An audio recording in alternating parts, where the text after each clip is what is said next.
കലോത്സവ പ്രസംഗം ശുചിത്വവും ആരോഗ്യവും.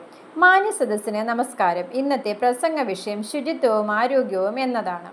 ശുചിത്വം എന്നത് നമുക്ക് ഏവർക്കും വേണ്ട അടിസ്ഥാന ഗുണമാണ്. അതുപോലെ തന്നെ ആരോഗ്യമുള്ള ഒരു തലമുറയെ വാർത്തെടുക്കണം എന്നത് നമ്മുടെ കടമയാണ്. ശുചിത്വവും ആരോഗ്യവും പരസ്പരം ബന്ധപ്പെട്ടിരിക്കുന്നു. ശുചിത്വമുള്ള സ്ഥലത്തെ ആരോഗ്യമുള്ള തലമുറയെ വാർത്തെടുക്കാൻ സാധിക്കൂ.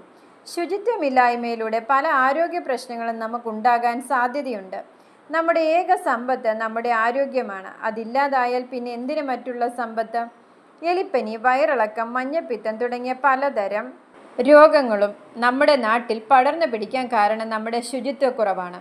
വ്യക്തി ശുചിത്വം, പരിസര ശുചിത്വം തുടങ്ങിയവ ചെറുപ്പം മുതലേ പാലിക്കാൻ നാം ശീലിക്കണം. കൈകൾ ശുചിയാക്കുക മാത്രമല്ല വ്യക്തി ശുചിത്വം എന്ന് പറഞ്ഞാൽ നമ്മുടെ വസ്ത്രം, നാം ഉപയോഗിക്കുന്ന എല്ലാ വസ്തുക്കളും, നമ്മുടെ വീടും പരിസരവും ശുചിയായി സൂക്ഷിക്കുക.